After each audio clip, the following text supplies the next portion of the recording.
अस्सलाम वालेकुम। सवाल के साथ मैं हूं अंबर शम्सी। आप सबको प्रोग्राम में बहुत बहुत खुश आमदीद। सबसे पहले प्रोग्राम में हम मुख्तलिफ जो चारों सूबे हैं उनसे जानने की कोशिश करेंगे कि अब जबकि लॉकडाउन में नरमी आ चुकी है, टेस्टिंग कैपेसिटी में इजाफा हो चुका है और रमज़ानुल मुबारक भी जो अनकरीब है, उसके हवाले से उसके तनाजुर में सूबों की क्या हिकमत अमली रहेगी, कोई स्ट्रैटेजी बदलेगी या नहीं बदलेगी।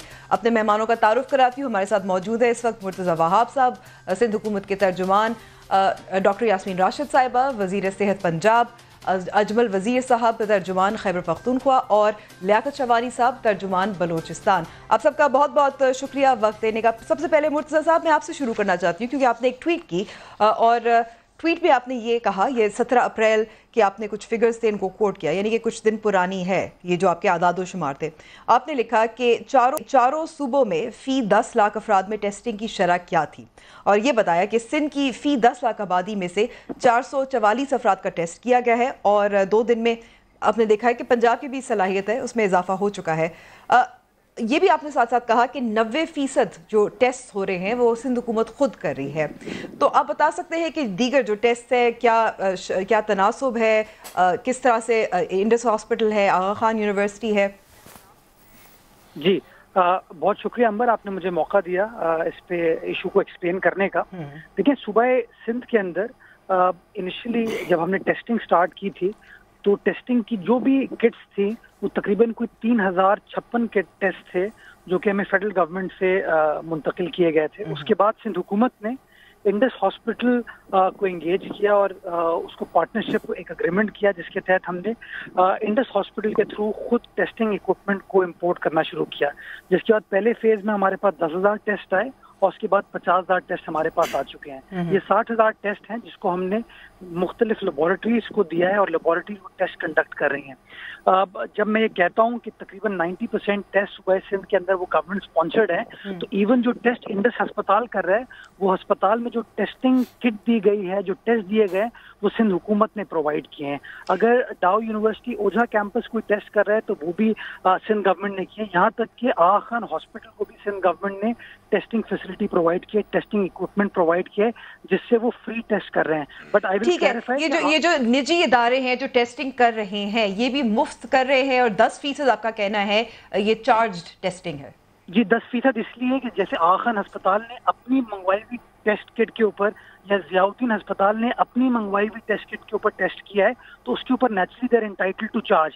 बट बाय एंड लार्ज जो 90% मैंने आपको फिगर कोट किया है वो Sindh government sponsored, Sindh government की खरीदी हुई जो टेस्टिंग किट्स हैं उनके बेसिस के ऊपर टेस्ट किए गए हैं। ठीक है डॉक्टर यास्मीन राशिद, क्योंकि पंजाब में सबसे ज़्यादा टेस्ट भी हैं, 57,000 तकरीबन जो टेस्ट करीब टेस्ट हो चुके हैं। आप बता सकती हैं, जिस तरह से मुर्तज़ा साहब ने भी वजाहत की थी कि क्या तनासुब है प्राइवेट का और सरकारी टेस्ट का, कौन से वाले मुफ्त हैं कौन से नहीं हैं? देखिए जी, इस वक्त कोई तकरीबन 70% टेस्ट जो हैं वो हुकूमत कर रही है, और जैसे कि कोई 2-2.5 हज़ार इनिशियल टेस्ट जो शौकत खानम में किए गए, जिस तरह इन्होंने बताया मुर्तज़ा वहाब साहब ने, इसी तरीके से हमने भी उनको किट्स दी थी और उस किट्स के मुताबिक उन्होंने टेस्ट किए थे and they did not charge anything. इसी तरीके से अब इस वक्त हमारे पास 6 लैब्स अपनी हमारी काम करनी शुरू कर दी हैं, जिसके अंदर PKLI का लैब है, 2 लैब्स हमारी जो प्राइमरी सेकेंडरी हेल्थ केयर की हैं वो काम कर रही हैं, और इसके अलावा फिर अब इस वक्त हमारी कैपेसिटी जो है अपनी लैब्स की capacity that has been increase to 2,800 to 2,900 per day. अगले हफ्ते में इंशाल्लाह 3 हमारी लैब्स और काम करनी शुरू कर देंगी। फैसलाबाद की लैब जो है वो इस वक्त ट्रायल के ऊपर है, तो हमें उम्मीद है कि by the end of next week inshallah we'll be performing more than 5,000 tests per day. We perform more than 54,000 tests. लेकिन इम्पॉर्टेंट चीज़ देखें ये है कि अभी हम टेस्टों का तनासुब मज़ीद बढ़ा रहे हैं, और ख़ास तौर पे जो बहुत अहम काम है वो ये है कि हम एक बहुत बड़ी सैम्पलिंग अपने हॉटस्पॉट्स की करने लगे। जैसे लाहौर हमारा हॉटस्पॉट है। बिल्कुल, मैं आपसे रैंडम टेस्टिंग और सैम्पलिंग के बारे में मजीद तफसील भी पूछूंगी, वो ये भी बहुत अहम है क्योंकि ये कदम जो पंजाब हुकूमत करने जा रही है, उठाने जा रही है। लेकिन साथ साथ आपने जो कहा कि 70% पंजाब हुकूमत खुद करी, यानी कि 30% है जो निजी तौर पर हो रहा है, या नेशनल इंस्टीट्यूट ऑफ हेल्थ भी इसमें शामिल है? جی میرا خیال ہے کہ امپورٹنٹ یہ ہے کہ National Institute of Health also does not charge anything. These are also test. For example Rawalpindi کے جتنے ٹیسٹ ہیں they are being done by National Institute of Health because of the close proximity of the lab, کیونکہ وہاں کا lab جو ہے وہ زیادہ قریب ہے بنسبت یہ کہ وہ لاہور آئے NIH, and that is being done totally free of cost. وہ بالکل فری ہو رہا ہے. اور پھر سب سے بڑی بات ہے نجی لیب سے ہم نے بات کر کے پچھلے ایک ہفتے سے تقریباً 6 دن ہو گئے ہیں کہ انہوں نے 50% کنسیشن کر دی on every 100 test being done every day on people more than 60 years of age. اور ابھی ہم 1-2 اور نجی لیبوں سے بھی بات کر رہے ہیں تاکہ وہ لوگ جو پرائیویٹ سیکٹر میں بھی ٹیسٹ کروائیں ان کو بھی کنسیشن مل جائے. اور میری اطلاع کے مطابق یہ ہے کہ جو آرچرڈ ہاسپٹل ہے بحریہ ٹاؤن کے اندر they are now going to give us a rate of 2,000 rupees per day جس پہ وہ ٹیسٹ کریں گے, and this will be for everyone. اور یہاں تک بھی کہا ہے انہوں نے کہ کوئی غریب آدمی آئے گا تو ہم بالکل فری آف کاسٹ کریں گے. ٹھیک ہے, صرف کنسیشن ہی فری آف کاسٹ ہی ہوگا. اجمل وزیر صاحب, جو خیبر پختونخوا میں 10 لاکھ افراد کے حساب سے ٹیسٹنگ باقی صوبوں کے مقابلے میں بہت کم ہے, کیا وجہ ہے کہ پنجاب کے ٹیسٹ, کیونکہ راولپنڈی میں سمجھتی ہوں کہ راولپنڈی کی غربت کی وجہ سے ہوتی ہے, لیکن ایسا نہیں ہو سکتا کہ NIH سے زیادہ ٹیسٹ کروائے جائے خیبر پختونخوا کے لیے بھی تاکہ مزید ٹیسٹنگ کیپیسٹی میں اضافہ ہو سکے؟ دیکھیں امبر, پہلے تو جب شروع میں تو ہماری ٹیسٹنگ کیپیسٹی بہت کم تھی جس طریقے سے یہ کرونا وبا کا مسئلہ آیا, لیکن اب الحمدللہ اس وقت ہم 700 پلس پہ جا رہے ہیں. اور KMU جو ہماری ہے خیبر میڈیکل جو یونیورسٹی ہے اس سے, اور پھر اس طریقے سے ہم نے یہ پچھلے دنوں میں جو 3-4-5 جگہوں ہیں اس میں ہم نے جو لیبارٹریز ہیں وہ ہم نے انسٹال بھی کر دی ہیں, اور کچھ کے شروع ہو گئے ہیں اور کچھ شروع ہو رہے ہیں. NIH کی وہ جو آخری اپروول ہے وہ چیک کر رہے ہیں, اس میں وہ آخری مرحلے میں ہیں. ایک تو یہ ہے کہ ہماری اپنی جو کیپیسٹی ہے تقریباً پشاور سمیت تمام جو ہمارے جو ڈویژنل سنٹر ہے جو ڈویژنل سطح کے اوپر ہم یہ کر رہے ہیں, جس طرح سوات میں بھی ہو رہا ہے, مردان, سوابی, ابڑباد, یہاں پہ ہمارے DA خان, بنو اور کوہاٹ, یہ سارا ہم مل کر وہ ہم نے تقریباً مکمل کر لیا. اس کے اوپر ابھی وہ جو شروع میں ظاہر ہے ان کی کیپیسٹی کم ہوتی ہے اور آہستہ آہستہ وہ بڑھ جائے گی. یعنی کہ بنیادی وجہ جو تھی وہ کچھ لیبز کی کمی بھی تھی, وہ لیبز کی کمی بھی تھی صوبے بھر میں, کیونکہ کل بھی ہمارے چیئرمین NDA میں نے یہی بتایا تھا کہ ایک وجہ خیبر پختونخوا میں ٹیسٹنگ کیپیسٹی کی کمی کی یہ ہے کہ لیبز نہیں تھے. وہی میں بتا رہا ہوں کہ ایک تو یہ تھا کہ ہم نے فوری طور پر ہمارے وزیر اعلیٰ محمود خان صاحب نے اس کے اوپر اسپیشلی ہم نے فوکس اسی پہ کر دیا. پھر ابھی ہم نے ایک تو یہ انشاءاللہ تعالیٰ اس اگلے ہفتے آپ دیکھیں گے کہ ہماری کوشش ہے کہ ہم اگلے 1-2 ہفتوں میں 2000 تک پہنچائیں. اور ساتھ ہم کل صبح منڈے کے دن ہم نے جو پرائیویٹ لیبارٹریز ہے ان کے ساتھ ہماری بات چیت ہمارے محکمہ صحت نے فائنل کر لی ہے. کل صبح ان کا وہ آخری جو بڈ ہوتا ہے جو بھی طریقہ کار ہے وہ کل ہو جائے گا. کیا وجہ ہے کہ جو پرائیویٹ لیبز کے ساتھ, اب پنجاب اور سندھ میں تو پرائیویٹ لیبز شروع سے کام بھی کر رہے ہیں, ان کو بھی حکومت نے ٹیسٹ کٹس فراہم کی تھی, تو یہ سلسلہ وہاں تو کئی ہفتے سے, مہینے سے زیادہ چل پڑا ہے. کیا وجہ خیبر پختونخوا میں یہ اب ہو رہا ہے؟ دیکھیں اس میں پہلی تو ہماری جو فوکس تھی امبر, وہ ہماری اپنی جو کیپیسٹی ہے جو گورنمنٹ لیول پہ ہمارے ہاسپٹل ہے ان کو ہم نے انہانس کرنا تھا. سیکنڈ ہماری جو پرائیورٹی تھی وہ تھی کہ پھر پرائیویٹ پہ. ظاہر ہے اب ہمارے اوپر لوڈ بھی زیادہ اس لیے ہو گیا کہ ایک طرف افغانستان سے جو ہمارے پاکستانی ہیں, ابھی آج میں جمرود گیا ہوا تھا, وہاں سے ہمارے 700 کے قریب لوگ ہمارے پہنچ گئے, اور بھی ہفتے میں 2 دن میں وہ بھی جو ہے وہ بھی آ رہے ہیں. اور ساتھ پھر یہ کہ زائرین کا جو ایک تھا وہ ہمارا سلسلہ تھا, اور پھر ساتھ جو گلف سٹیٹ سے لوگ آ رہے ہیں بچہ خان ایئرپورٹ پہ وہ بھی ہے. تو پھر انٹرنل سپریڈ کا بھی وہ ٹیسٹ بھی ہے. تو اس کے لیے پہلے ہم نے گورنمنٹ لیول کی جو ہماری لیبارٹریز ہے. لوکل ٹرانسمیشن کتنی ہے خیبر پختونخوا میں؟ دیکھیں اس وقت جو ہماری خیبر میڈیکل یونیورسٹی اور ساتھ تقریباً 700-750 تک کا, آج کا مجھے لیٹسٹ ابھی کا پتہ نہیں ہے لیکن کل تک یہ صورتحال تھی, لیکن یہ شروع میں 40 تھے. ٹھیک ہے لیاقت شوانی صاحب، ایک خبر جو سامنے آ رہی ہے میں آپ سے تصدیق کرنا چاہ رہی تھی کہ چیف منسٹر ہاؤس میں بھی کہ کچھ 5 ملازمین ہیں جن کا کرونا ٹیسٹ مثبت آیا ہے، پازیٹیو آیا ہے، بتا سکتے ہیں، کنفرم کر سکتے ہیں اور کیا اقدامات لیے جا رہے ہیں اس حوالے سے؟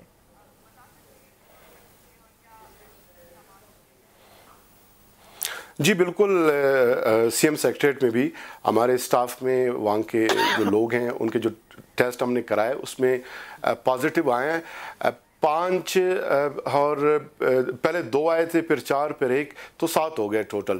اور اس کے علاوہ دیگر بھی ہمارے آفیسز میں، چونکہ بلوچستان گورنمنٹ کی کمٹمنٹ ہے، ہم کام کر رہے ہیں، لوگوں کو سرو کر رہے ہیں، گھروں میں نہیں بیٹھے.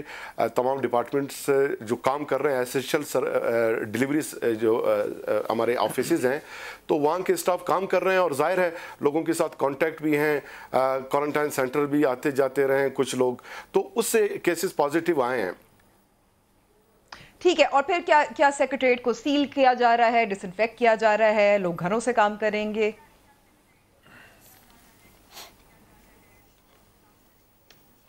نہیں، کوئی سیل نہیں کیا جا رہا، ڈس انفیکٹ بالکل کیا جا رہا ہے ڈیلی کی بنیاد پہ.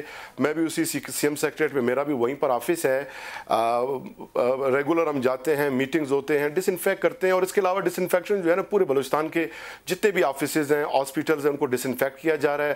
اور ڈس انفیکشن جو ہے گیٹس ہم پورے بلوچستان کے جو مین سٹیز ہیں جہاں پر بیڑی کٹی زیادہ ہو سکتی ہے، سٹیز ہیں، آفیسز ہیں، وہاں پہ اسٹیبلش کر رہے ہیں. ہاسپٹلز کے گیٹ کے سامنے بھی ڈس انفیکٹ جو گیٹ ہے وہ اسٹیبلش کر رہے ہیں. اور بلوچستان گورنمنٹ ان تمام امور پر کام کر رہی ہے. اس کے علاوہ جو کٹس کے حوالے سے آپ بات کر رہے ہیں، لیاقت صاحب آپ تو محفوظ ہیں، آپ نے اپنا ٹیسٹ کروایا ہے. کوئٹہ میں ایک NIH نے جی میں نے کروایا، الحمدللہ ابھی تک محفوظ ہوں. اللہ رحم کرے، مستقبل کا میں کچھ نہیں کہہ سکتا. ہم بھی گھر میں نہیں بیٹھتے، کام کر رہے ہیں، آپ کے ٹاک شوز میں بھی آتے ہیں، آفس جاتے ہیں، میٹنگز کرتے ہیں، پبلک میں بھی. یہ بے شک تمام صوبوں کے جو نمائندے ہیں محنت تو ضرور کر رہے ہیں. کوئی گرانٹ فروشی مرتضی صاحب، میں اگر آپ سے ایک اور معاملے پر سوال پوچھ سکتی ہوں، کیونکہ چیف منسٹر سندھ نے جو بات کی تھی، جو پراسرار اموات کی جو آ رہی ہیں، جو شک تھا کہ ان کو کرونا تھا، ٹیسٹ نہیں کرایا جا سکتا، اس پہ ساتھ ساتھ ایک وفاق کی سطح پر بھی کہا گیا ہے کہ اس پہ گائیڈ لائنز بھی جاری ہو رہی ہیں، ٹیسٹ نہیں ہوگا، ڈیٹا نہیں ہوگا، ہم کیسے ٹریک کر سکتے ہیں؟ اس وقت کیا صورتحال ہے؟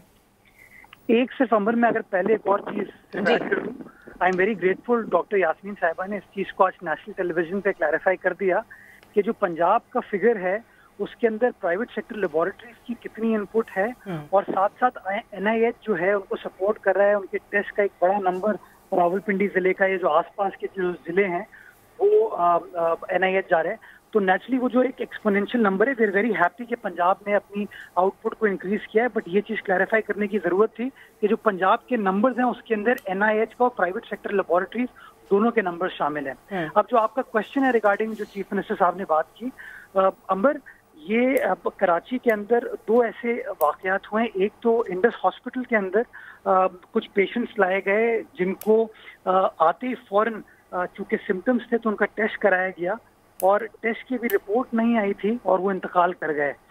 انتقال کے بعد جب ان کی رپورٹ پہنچی تو ٹرانسپائرڈ کہ ان کا کووڈ ٹیسٹ پازیٹیو تھا.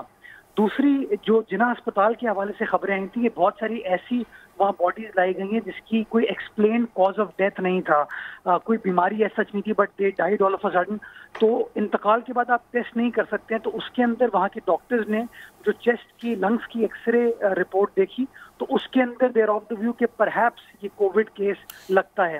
تو یہ تمام چیزیں اس بات کو شو کرتے ہیں کہ کتنا بڑا گریو ڈینجر ہے اس وقت ہماری قوم میں. لیکن مرتضی صاحب، جب تک اس پہ گائیڈ لائنز اور SOPs یا مشاورت نہیں کی جائے گی، آپ کو لگتا ہے کہ اس طرح کی خبر کو مزید چیف منسٹر کی سطح پر اس کا ریز کرنا تھوڑا سا پینک پھیلانا نہیں ہے؟ نہیں، ناٹ ایٹ آل. میں سمجھتا ہوں ہر لیڈر کی ذمہ داری ہے کہ حقائق بیان کیے جائیں، اور جب کوئی شخص، کوئی صحافی یا کوئی عام آدمی لیڈر سے سوال پوچھتا ہے کہ جی آپ کیوں اتنے پریشان ہیں، آپ کس بیسس پر یہ اسٹیٹمنٹ دیتے ہیں، تو پھر وزیر اعلیٰ کا کام ہے یا وزیر کا کام ہے کہ وہ اپنی ریزننگ دے. اور میں نے آپ کو ریزننگ بتائی کہ انڈس ہسپتال میں ایسی 4 اموات ہوئی ہیں جس کے اندر پیشنٹ کو لایا گیا اور لانے کے کچھ گھنٹوں میں اس کا انتقال ہو گیا، اس کا ٹیسٹ ایکچولی پازیٹیو تھا. ये तमाम तफसीलात हमारे पास मौजूद हैं, जो कि हम गाहे बगाहे फेडरल गवर्नमेंट के साथ भी शेयर करते हैं। जो NIH के साथ हमारी कॉरेस्पॉन्डेंस होती है उसके अंदर शेयर की जाती है।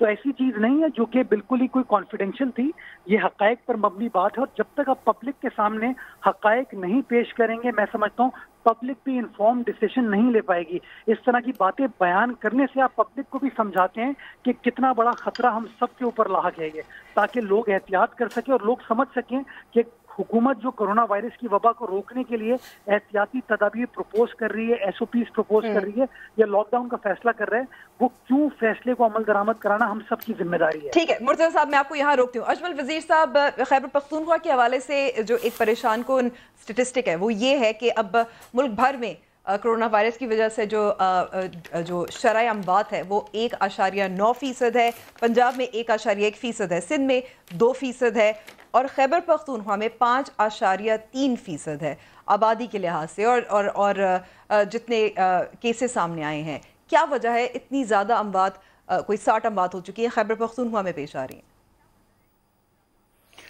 देखिए अंबर, इसके हवाले से मैं यही कह सकता हूँ कि एक तो ये था कि जो ये बीमारों का जो हमने ये जो डेटा हमने देखे हैं उसके मुताबिक एक तो ये है कि बड़े लेट उसमें आए हैं, और फिर जब हमने एज के भी देखा है तो 50 से अबाव ये 60 और इससे भी अबाव के ये डेथ का ज़्यादा जो रेशो आ रहा है।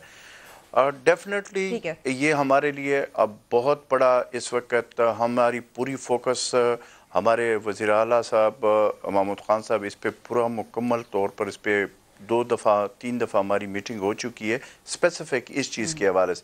हमारे जो वज़ीर सेहत है तैमूर जगड़ा, इसके हवाले से उन्होंने और हम इसकी तह तक पहुंचने के लिए एक तो कोशिश कर रहे हैं कि मुख्तलिफ चीज़ों को हम देख रहे हैं। इंतजार करेंगे अजमल साहब कि जब आप तय तक पहुंचे कि क्या वजह है कि खैबर पख्तूनख्वा में शरह अमवात इतनी ज़्यादा क्यों है? क्योंकि वक्त में बस थोड़ा है, मैं चाहती हूँ कि डॉक्टर यास्मीन राशिद से यहाँ एक सवाल करना चाहती हूँ। Doctor Yasmin Rashid, random sampling के हवाले से आपने बात की थी, ये जी मैं बस वक्त बहुत थोड़ा है, क्विकली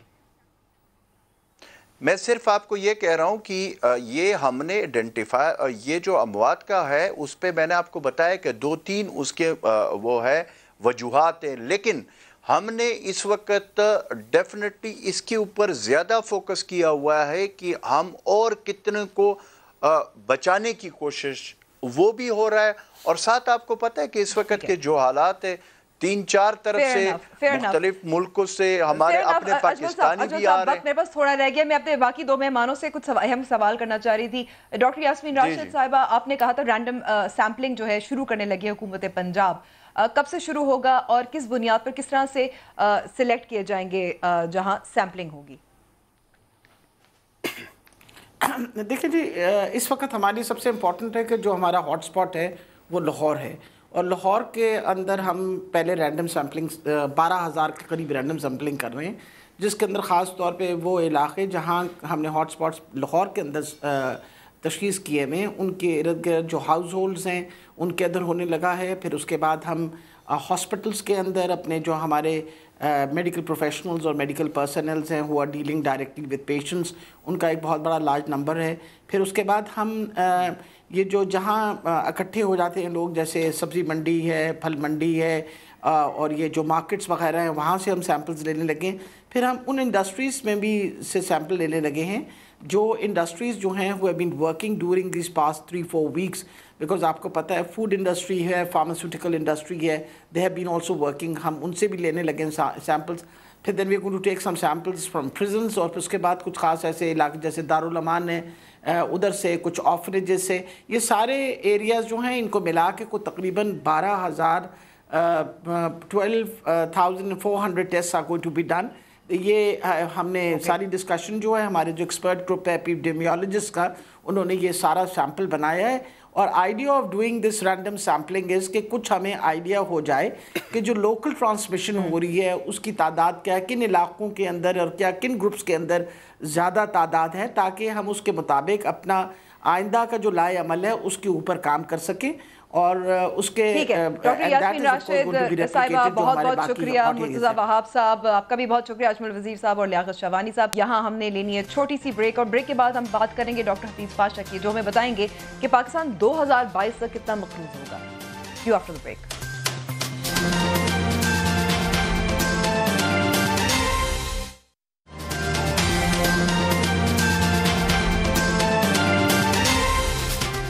प्रोग्राम में एक बार फिर खुशामदीद। मईशत से कुछ अच्छी खबरें आई थी इस हफ्ते।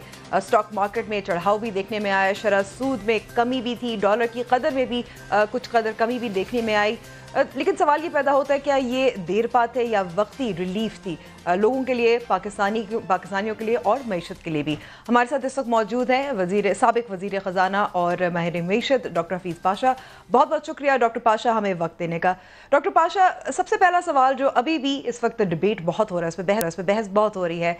एक तरफ चीफ मिनिस्टर सिंध है मुराद अली शाह साहब, जो समझते हैं कि उनकी जो दलील है वो ये कहती है कि जो मरी हुई मईशत है उसको तो ज़िंदा किया जा सकता है, लेकिन जो कोरोना से जो लोग मर रहे हैं उनको ज़िंदा नहीं किया जा सकता। दूसरी जानिब वज़ीर आज़म इमरान खान की दलील है कि हमारी मईशत पाकिस्तान जो है मुतहम्मिल नहीं हो सकता कि हम ज़्यादा देर लॉकडाउन कर सके, इसीलिए कुछ इंडस्ट्रीज़ और कुछ कारोबारों को खोलना पड़ रहा है। आप क्या समझते हैं कि कौन सी दलील दुरुस्त है? बिस्मिल्लाहिर्रहमानिर्रहीम। देखिए, ये बात तो बिल्कुल दुरुस्त है कि हमारे मुल्क के हालात इतने अच्छे नहीं थे कोरोना के आने से पहले, और अब तो बहुत हद तक ख़राब हो चुके हैं और इससे भी ख़राब होने का ख़तरा मौजूद है। अलबत्ता हमें तो जानों के बारे में ज़्यादा सोचना चाहिए। तो मेरा ख़्याल ये है कि अगर आप एक स्ट्रेटेजिक और जिसे कहते हैं कि एक साइंटिफिक तरीक़े से लॉकडाउन करते हैं, और मगर ज़्यादा जो आपको करना चाहिए वो ये कि आपका जो रिलीफ प्रोग्राम है उसको बहुत तेज़ी से आगे बढ़ना चाहिए, ताकि लोगों के पास कुछ वक्त मिले कि वो लॉकडाउन को बर्दाश्त कर लें।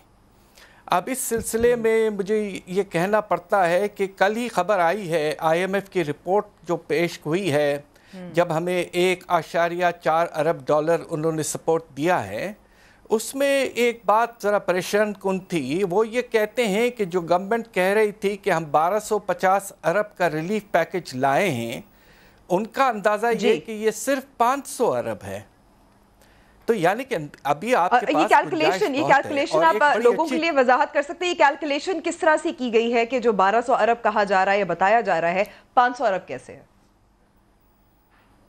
जी, उसकी वजह यह है कि कुछ चीज़ें ऐसी बताई गई हैं जो कि बजट में उनका खर्चे की प्रोविज़न ऑलरेडी थी। अब जिस तरह आपका जो एहसास या बेनज़ीर इनकम सपोर्ट प्रोग्राम पे जो खर्चा किया है 144 अरब, वो बजट में मौजूद था, इसकी एडिशनल खर्चा नहीं है।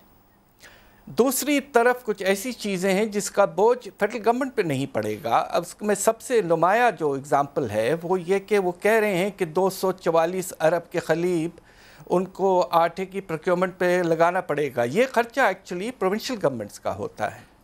तो IMF ने सोचे समझे अंदाज में अपनी रिपोर्ट में लिखा है कि ये 500 अरब का है। अब सवाल ये, सिर्फ मैं एक बात और कह दूं इस सिलसिले में कि देखिए, दो चीज़ें बहुत अच्छी हुई हैं। एक तो जो सरस सूद जब 4% से कम हुआ है, 4.25% से, उससे हमारे बजट को बड़ा फ़ायदा हुआ है, फेडरल बजट को। जो हमारा जो कर्ज़ों के सूद पे वापसी पे हमारा ख़र्चा जो है वो तकरीबन 1000 अरब कम हो जाएगा। और अगर वाकई उन्होंने 1250 अरब की प्रोविज़न रखी थी तो हमारे पास रिलीफ देने के लिए बहुत गुंजाइश अभी भी है। तो इसलिए इस प्रोग्राम को बहुत तेज़ी से फैलाना है। और दो क्रिटिकल एरियाज़ हैं, एक जो दिहाड़ी, मैं आपको यहाँ अगर रोक सकती हूँ डॉक्टर पाशा, मैं यहाँ सवाल जो करना चाह रही हूँ, क्योंकि शरई सूद के हवाले से जाहिर है फ़ायदा तो जाहिर है हुकूमत को है, जो कर्ज़ों की अदायगी के हवाले से भी, लेकिन साथ साथ जो कारोबार है वो भी उन्होंने इसको वेलकम किया, खैर मकदम किया। लेकिन आप क्या समझते हैं कि ये बर वक्त था, देर हो गई, इससे फ़ायदा होगा या मज़ीद कमी की गुंजाइश है? देखिए, मैं सिर्फ ये कहता हूँ कि दूर आए दुरुस्त। ये तकरीबन 3 से 4 महीने डिलेड था। अलबत्ता हुआ, ये बहुत अच्छी बात है। अल्लाह के फजल से अगले मॉनेटरी पॉलिसी कमेटी की मीटिंग में हम ये देखना चाहते हैं कि सूद जो है वो तकरीबन 1 या 2% और कम कर दिया जाए। इससे जिस तरह मैंने पहले कहा कि बजट को फ़ायदा है और साथ साथ हमारी बिज़नेस जो लिक्विडिटी में फंसी हुई है और उनके सेल्स कम हो गए हैं और ये पेमेंट्स का बोझ बहुत ज़्यादा है वो भी कम हो जाएगा। तो ये बहुत मुनासिब पॉलिसीज़ हैं और इनको हमें जिस हद तक हो सके जल्द से जल्द आगे ले जाना चाहिए। आप क्या समझते हैं जो ये कुछ अच्छी खबरें जो सामने आई थी पिछले हफ्ते, ये इनका दूररस असरात होंगे या वक्ती हैं? Are we back on track?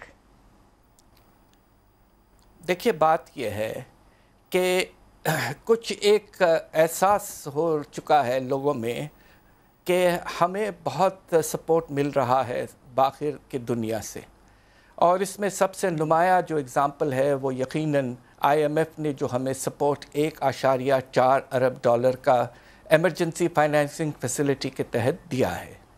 ये हम इसको अप्रिशिएट करते हैं, मगर आप साथ साथ ये देखिए कि जो हमारा ऑनगोइंग IMF प्रोग्राम था वो सस्पेंड कर दिया है, और उसके नतीजे में 2 किस्तें हमें अगले महीनों में नहीं मिलेंगी तक, इसमें यानी कि 900 मिलियन डॉलर की कमी हो जाएगी। तो 1.4 वर्सेस 900, तो नेट हमें सिर्फ 500 मिलियन डॉलर मिला है। दूसरी तरफ जो G20 कंट्रीज़ ने बायलैटरल डेट को कम करने की बात की है और उसकी डेट सर्विसिंग को आगे बढ़ाने की बात की है, उससे पाकिस्तान को मेरे ख्याल से ज़्यादा ज़्यादा 1 अरब डॉलर का फ़ायदा है। ये कुल है। अच्छा, जो तो इतना हमें फिस्कल स्पेस मिल गया है। ये पैसे जो डेट सर्विसिंग के लिए जाने थे 1 अरब डॉलर के, ये अब हमारे पास होंगे। जी, मगर इसमें सवाल ये पैदा होता है कि साल में आपको 12 से 14 अरब डॉलर की रीपेमेंट करनी पड़ती है। और ये अगला सवाल इसी के हवाले से मैं पूछना चाह रही थी डॉक्टर पाशा के, जाहिर है अदायगी तो हमने फिर भी करनी है, चाहे इस साल करें चाहे अगले साल, तो आप क्या समझते हैं 2022 तक, और ये भी मैं ये जहन में रखने की ज़रूरत है कि 2023 में ताज़े जो फ्रेश इलेक्शंस होंगे तब तक हम कितने मकरूज़ हो सकते हैं? देखिए, इस वक्त आपका जो बाहर का कर्जा है, एक्सटर्नल डेट जिसे हम कहते हैं, वो 111 अरब डॉलर है, और ये बड़े तेज़ी से बढ़ता रहा है। पिछले 2-3 साल में बड़ी तेज़ी से इजाफा हुआ, सालाना तकरीबन 10 से 11 अरब डॉलर के इजाफा होता रहा है। और अगर आपको डेट रीपेमेंट करनी है सालाना 12 से 14 अरब डॉलर, तो अब आप सोचिए कि कुछ आपको रिलीफ मिली है, जिस तरह मैंने कहा 1.5 अरब डॉलर की, मगर उसके बावजूद आपको 10-11 और जनरेट करने हैं, वो बोरिंग के थ्रू होंगे। तो नतीजा ये है कि अगले 2-3 साल में 30 से 40 अरब डॉलर का इजाफा और हो सकता है। ये बोझ हद से ज़्यादा बढ़ चुका है, और खुदा न खास्ता हमारे लिए आगे चलकर बड़े मुश्किलात हो सकते हैं। मुझे अफसोस से कहना पड़ रहा है। यानी कि ये हम कह सकते हैं कि जो 2023 में जो भी हुकूमत आएगी उसके लिए उससे भी बुरे हालात हो सकते हैं जो तहरीक इंसाफ को विरसे में मिले थे। जी, एक लिहाज से तो तहरीक इंसाफ की एक बड़ी कामयाबी है जिसका हमें ज़िक्र करना ज़रूरी है, और वो ये कि जो तिजारती खसारा है अल्लाह के फजल से उन्होंने आते ही पहले साल में 20 अरब डॉलर से उसको 13.8 अरब डॉलर पे ले आने में कामयाब हुए थे, और इस साल जो मुख्तलिफ वजूहात के बिना ये 5 अरब डॉलर तक गिर जाएगा, यानी कि ये 1/4 हो जाएगा। ये बहुत बड़ी कामयाबी है। मगर प्रॉब्लम अब ये है कि पिछले कर्ज़ों की वापसी का बोझ बहुत बढ़ गया है, तो अब रीपेमेंट का मसला है, तिजारती खसारे का मसला इतना नहीं रहा, मगर कामयाबी हुई है कुछ।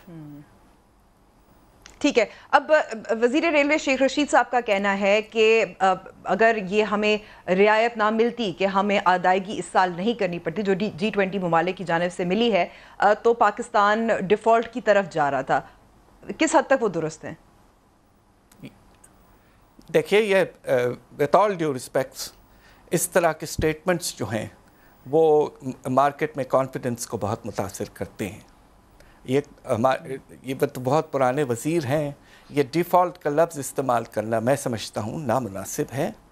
यकीनन कुछ हमें रिलीफ़ मिला है, हमें अभी भी बहुत कुछ करना है, मगर ये कहना कि हम उसके बजाय अगर हमें नहीं मिलती रिलीफ़ तो हम डिफ़ॉल्ट होने वाले थे, ये एक तो फैक्चुअली इनकरेक्ट है और दूसरी तरफ बिल्कुल नामुनासिब है with all due respects. to the minister concerned. ठीक है डॉक्टर पाशा, ज़ाहिर है कोरोना का झटका जो है वो तो तमाम दुनिया की मईशतों को महसूस हो रहा है, लेकिन आप क्या समझते हैं कि हमारे जो हालात हैं वो 2 साल की पॉलिसियों की वजह से ज़्यादा ख़राब हैं या ये तो होना ही था? देखिए, कुछ जिस तरह मैंने अभी कहा कि एक फ्रंट पे कामयाबी नुमाया तौर पे हुई और वो तिजारती खसारे को कम करने में कामयाबी हुई, मगर उसको हासिल करने के लिए हमें इकॉनमी को बिल्कुल जिसे कहते हैं ना सांस नहीं देना पड़ा, और उसके नतीजे में जो शरह नमू है वो हम पाकिस्तान के कहते हैं पिछले साल हमारा अंदाज़ा ये कि ये मुश्किल से 2% पिछले साल हुई थी, और इस साल तो अब ये नमी यानी कि कमी आ जाएगी।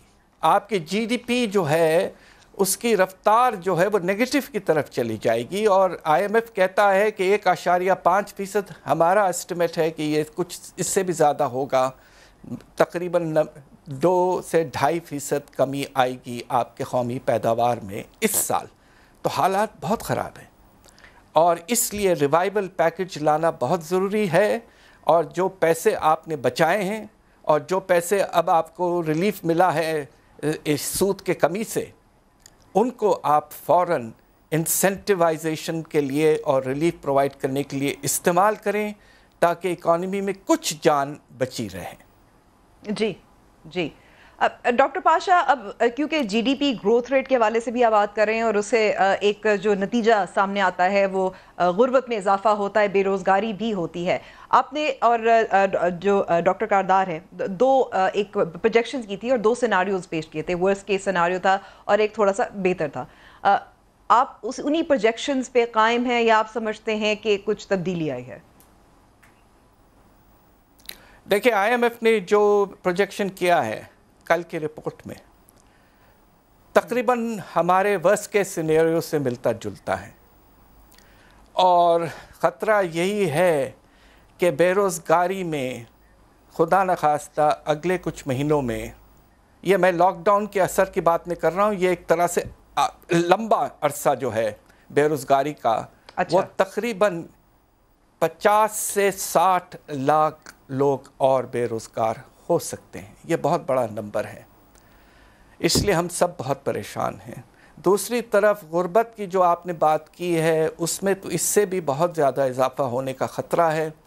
1.50 करोड़ से 2 करोड़ लोग और पाकिस्तान में शरह नमू को कमी की तरफ जाने की वजह से हो सकता है। तो ये पाकिस्तान की तारीख़ का हो सकता है कि सबसे बुरा वक्त हो, और अल्लाह से हम दुआ करते हैं कि किसी तरह से हम इस बुरे सिलसिले या वर्ल्ड बैंक का तो यही कहना है डॉक्टर पाशा कि 1952 के बाद पाकिस्तान में सबसे जो बुरा रिसेशन है वो नज़र आ रहा है। हो सकता है आप समझते हैं कि ये भी दुरुस्त असेसमेंट है?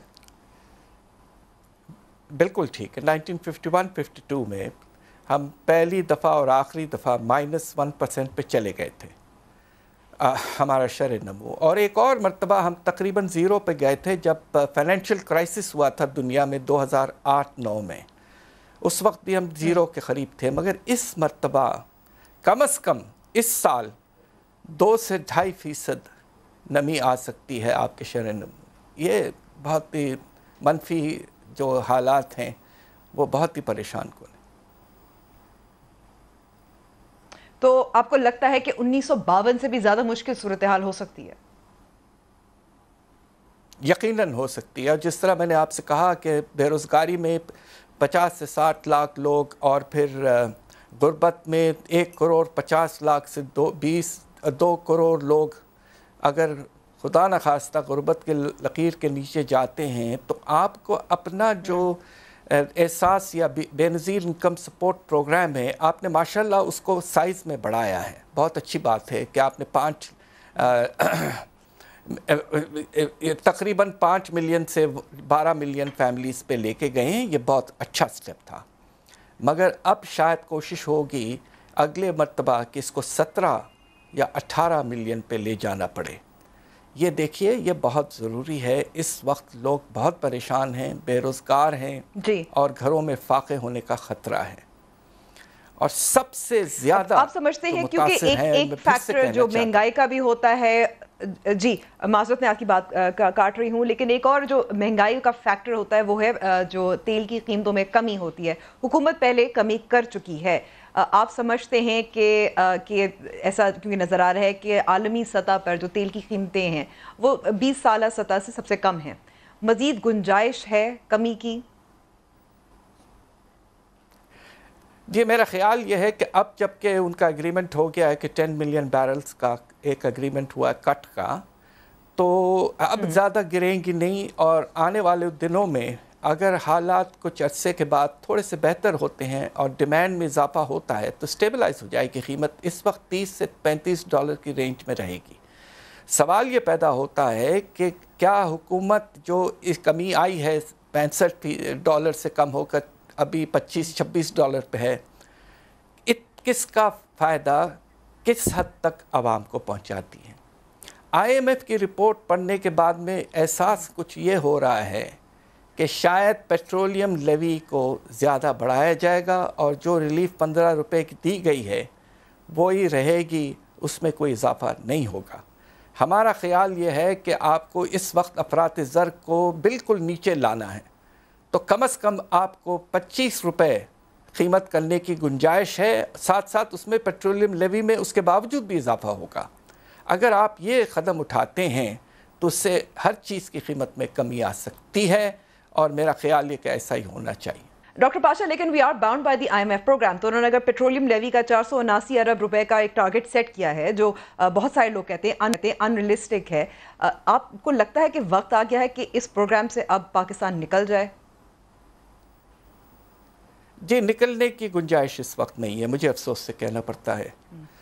آپ کو جو قرضوں کی واپسی ہے اس کا بوجھ سالانہ بڑھتا جا رہا ہے, اور آپ نے تجارت کے خسارے کو بہت کم کیا ماشاءاللہ, مگر اس کے باوجود جو آپ کی ایکسٹرنل فائنینسنگ ریکوائرمنٹ ہے وہ بڑھتی جا رہی ہے. اور اس حالات میں جب فائنینشیل مارکیٹس میں رسک پرسیپشنز بہت ہائی ہیں اور ڈیولپنگ کنٹریز کو پیسہ نہیں پہنچ رہا ہے, پیسہ جا رہا ہے ہمارے ملکوں سے. اب آپ دیکھیے ہاٹ منی تقریباً 80% نکل چکا پاکستان سے, اور ہمارے سٹاک مارکیٹ سے بھی تقریباً $500 ملین نکل چکے ہیں. اس وقت IMF, ورلڈ بینک, ADB سب کی اس وقت ہمیں سپورٹ کی ضرورت ہے, مگر ہمیں انہیں سمجھانے کی کوشش کرنا چاہیے. دیکھیے آپ خود یہ بات ایکسیپٹ کرتے ہیں کہ پاکستان کو ایمرجنسی فائنینسنگ کی ضرورت ہے. یہ کیوں ضرورت ہے؟ اس لیے ہے کہ حالات حد سے زیادہ خراب ہو سکتے ہیں. یہ کوئی وقت نہیں ہے کہ آپ ٹیکسز میں اضافہ کریں. آنے والے سالوں میں 2-3 سال میں اللہ کے فضل سے اگر ہماری ریکوری ہوئی تو ہم یقیناً, اور وہ بھی انڈائریکٹ ٹیکسز, آپ ڈائریکٹ ٹیکسز اگر زیادہ کلیکٹ کرنا چاہتے ہیں تو ہم یقیناً اس بات سے اگری کرتے ہیں, مگر پیٹرولیم جو ہر چیز میں استعمال ہوتا ہے اس میں لیوی کو بے تحاشا بڑھانا ان حالات میں اس کی کوئی لاجک نہیں ہے. تو government should negotiate better with all due respects. ٹھیک ہے, یہ ذمہ داری حکومت کی ہی ہے. اب ایک اور سوال جو پیدا ہو رہا ہے کہ ہم نے دیکھا جب اسٹاک مارکیٹ میں اضافہ بھی ہوا, ساتھ ساتھ جب شرح جو انٹرسٹ ریٹ ہے اس میں جب کمی کی گئی تھی, لیکن ہم نے یہ بھی دیکھا کہ ڈالر کی قدر میں بھی کمی ساتھ ساتھ آئی تھی. اور بہت سارے لوگ جو سمجھتے ہیں ان مارکیٹس وہ تو یہی کہتے ہیں کہ جب انٹرسٹ ریٹس کم ہوتے ہیں تو ڈالر جو پاکستانی روپے ہے اس کی قدر میں اضافہ ہونا چاہیے, تو شاید کوئی فاؤل پلے ہے. آپ کا کیا تجزیہ ہے؟ ہمارے گورنر صاحب یہی کہتے تھے کہ میں سود کم کروں گا تو اس سے روپے کی قدر میں کمی آئے گی. یہ بڑی انٹرسٹنگ سی بات ہے کہ آپ نے دیکھا کہ سود تک 2% ہم نے کم کیا اور روپیہ تقریباً $4 ویلیو میں بڑھ گیا. تو یہ تھیوری بالکل غلط تھیوری ہے, اور اسی لیے ہم سب کہتے رہے کہ خدا کے لیے جو سود آپ نے 13.25% پہ رکھا ہے یہ حد سے زیادہ ہے, اور ہاٹ منی کو اٹریکٹ کرنے کی چکر میں آپ نے اس کو اس لیول پہ رکھا ہے. खुदा न खास्ता छोटा सा झटका लगे ये पैसा भाग जाएगा, और वही हुआ। एक महीने में तकरीबन 80% $3.4 अरब से $2.8 अरब निकल चुके हैं। तो ये सेंसिबल पॉलिसीज़ की ज़रूरत है, हमें अपनी ग्राउंड तो आपको यही आपका डॉक्टर पाशा फिर आप समझते हैं कि आप यही समझते हैं कि फाउल प्ले नहीं था, कि अगर डॉलर की कदर में कमी आई थी ये एक्सटर्नल फैक्टर नहीं था, ये मार्केट फोर्सेस थी? जी, मेरा ख्याल ये है कि इसमें कुछ हद तक हो सकता है कि छोटी मोटी इंटरवेंशन भी हो, इसलिए कि इसमें देखिए एक चीज़ का शॉर्ट टर्म में जो पॉजिटिव इम्पैक्ट था वो ये था कि आपको IMF से $1.4 बिलियन का सपोर्ट मिला है। ये इनसिग्निफिकेंट अमाउंट नहीं है। उससे मार्केट में एक फेवरेबल परसेप्शन पैदा हो सकता हो, और उसके नतीजे में रुपए की कदर में इजाफा हुआ। ठीक है डॉक्टर पाशा, आखिर में कोरोना वायरस का जो इम्पैक्ट आ रहा है, जो असर आ रहा है हमारी मईशत पे और लोगों पर, इसको कम से कम करने के लिए हुकूमत को अगर बता सकते हैं आप क्या समझते हैं 3 इक़दाम करने चाहिए? सबसे पहले हुकूमत को, जो लोग दिहाड़ी पे काम करते हैं वो सारे रिलीफ पैकेजेस से कवर नहीं हो रहे हैं। वो बिल्कुल जिसे कहते हैं ना विदाउट एनी सपोर्ट इस वक्त बेचारे मौजूद हैं, इसलिए कि बेनज़ीर इनकम सपोर्ट प्रोग्राम का जो रुझान है वो कुछ और है। गवर्नमेंट ने अपने पैकेज में 200 अरब रखे थे जो लोग दिहाड़ी पे काम करते हैं। अब सवाल ये है कि क्या तरीक़ा आप बना रहे हैं कि इस तरह के लोग जो बिल्कुल ही इनफॉर्मल सेक्टर में हैं वो आप इनके कैसे पहुंच पाएंगे? तो आपको ये इमीडिएटली टॉप प्रायोरिटी करना है। आपके मुल्क में इस वक्त 1,05,00,000 दिहाड़ी करने वाले लोग हैं। दूसरी तरफ प्रायोरिटी आपकी ये होनी चाहिए कि आप SMEs को प्रोटेक्ट करें।